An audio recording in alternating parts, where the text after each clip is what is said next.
जुड़े रहें NN वार्ता के साथ। नमस्कार, करदम करबिंग में आप सभी का स्वागत है। मैं हूं डिजिट रॉन्ग और आप देख रहे हैं NN वार्ता करबिंग नॉर्थ ईस्ट। हम आज आपको बताने जा रहे हैं वैक्सीन लेने का सही विधि। जी हां, आप ध्यान से देखें इस खबर को। जो वैक्सीन लेने जा रहे हैं और जाने साइड इफेक्ट का कारण। जर्मनी के यूनिवर्सिटी और इटली के रिसर्च इंस्टीट्यूट ने अपने नई स्टडी में कुछ चौंकाने वाली जानकारी दी और उन्होंने कहा कि कोरोना के वैक्सीन लगाने के गलत तरीके से भी आपके शरीर में क्लॉटिंग यानी खून के धक्के जम सकते हैं। इसलिए हम चाहते हैं कि इस खबर को आप बहुत ध्यान से देखें और वैक्सीन लगवाते समय इस बात का पूरा ख्याल रखें कि आपको जो वैक्सीन लगाई जा रही है उसकी विधि बिल्कुल ठीक होनी चाहिए, नहीं तो आपको भी क्लॉटिंग हो सकती है। तो पहले लोगों ने बड़ा दोष दिया। पहले लोगों ने कहा कि हो सकता है ये दवाई का साइड इफेक्ट हो और पूरे दुनिया में इसको लेकर स्टडी हुई और शोध किए गए कि कौन सी वैक्सीन के बाद किस तरह के साइड इफेक्ट होते हैं। और ये बातें सामने आई है कि वैक्सीन के ये साइड इफेक्ट हैं। जो सबसे कॉमन साइड इफेक्ट थे क्लॉटिंग का, लेकिन अब नई बात पता चली है वो ये कि वैक्सीन ही नहीं, अगर उस वैक्सीन को गलत तरीके से इंजेक्ट किया गया है उससे भी क्लॉटिंग हो सकती है। नई स्टडी में ये बताया गया है कोरोना की जो वैक्सीन है वो अडेना वायरस से विकसित की गई है। उन्हें कई देशों में गलत तरीके से लगाया जा रहा है। अडेना वायरस उस वायरस को कहते हैं जो जानवरों और इंसानों में पाया जाता है और ये वायरस बुखार, निमोनिया और डायरिया जैसी बीमारियों की भी वजह होता है। हालांकि इस वायरस को इस्तेमाल वैक्सीन बनाने के लिए भी होता है और इस समय ऐसी 3 वैक्सीन है जो इस तकनीक पर आधारित है। इनमें से है एस्ट्राजेनेका जो भारत में कोविशील्ड के नाम से लगाई जा रही है। दूसरी है स्पुतनिक वी जो रशिया की वैक्सीन है। तीसरी जो जॉनसन एंड जॉनसन की वैक्सीन है।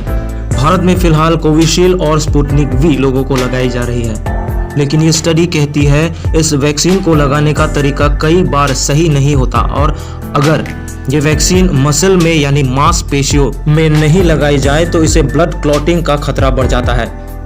इस डेमो के जरिए आप समझिए, जब सिरिंज से वैक्सीन आपके शरीर को इंजेक्ट किया जाता है तो इसकी निडल टिप यानी सुई आपके मसल तक, आपके मांसपेशी तक पहुंचने चाहिए क्योंकि ये वैक्सीन मसल में लगाई जाती है। लेकिन अभी कई मामलों में देखा गया है कि वैक्सीन लगाने के लिए पहले स्किन को यानी आपके त्वचा को खींचा जाता है और इंजेक्ट किया जाता है। इससे होता यह है कि वैक्सीन मसल तक पहुंचने के बजाय उसे पहले ही आपके ब्लड वेसल में रुक जाती है। ब्लड वेसल हमारे शरीर में खून के उन धमनियों को कहते हैं जिनकी मदद से शरीर में खून का प्रभाव बना रहता है। इस नई स्टडी में यही बात पता चली है कि ब्लड वेसल में वैक्सीन लगाने के वजह से लोगों को क्लॉटिंग की शिकायत हो रही है। इसलिए अगली बार जब भी आप कोरोना की वैक्सीन लगाने जाए तो इस बात का पूरा ध्यान रखें कि जो नर्सिंग स्टाफ आपको वैक्सीन लगा रहे हैं वो कैसे लगा रहे हैं, उसकी जो टेक्निक है, विधि है, वो बिल्कुल सही होनी चाहिए और ये वैक्सीन आपके मांसपेशियों यानी मसल में लगानी चाहिए। अगर वो गलत तरीके से वैक्सीन इंजेक्ट कर रहे हैं तो आप आपत्ति जता सकते हैं। अगर नर्सिंग स्टाफ ऐसे करते हैं तो इसकी जानकारी वैक्सीनेशन सेंटर पर मौजूद स्वास्थ्य विभाग के अधिकारियों को भी आप दे सकते हैं। और जान ले ये जरूरी और बड़ी बात, वैक्सीन लगाते समय किन बातों का ध्यान रखना चाहिए। केंद्रीय और राज्य सरकार द्वारा बनाए गए अधिकृत टीकाकरण केंद्र पर ही, अधिकृत वैक्सीनेशन सेंटर पर ही जाकर वैक्सीन लगवाएं। अगर वो आपको कहते हैं कि आपके घर पर ही टीम भिजवाकर वैक्सीनेशन करवाएंगे तो ऐसे लोगों की बातों पर बिल्कुल ना आए। इस बात की भी संभावना है कि आपको नकली वैक्सीन लगा दी जाए। खबर सामने आई है कि कई जगहों पर सिरिंज पर पानी भरकर भी इंजेक्ट किया गया, इसलिए आप अपना अपॉइंटमेंट लेकर ही वैक्सीनेशन करवाएं और अधिकृत सरकारी टीकाकरण केंद्र पर ही जाकर अपना वैक्सीनेशन करवाएं। अपॉइंटमेंट लेने के लिए आप cowin.gov.in पर जाकर अपना रजिस्ट्रेशन करवाएं। न्यूज़ डेस्क, मिलते हैं नई खबर के साथ। देखते रहिए NN वार्ता करबिंग नॉर्थ ईस्ट।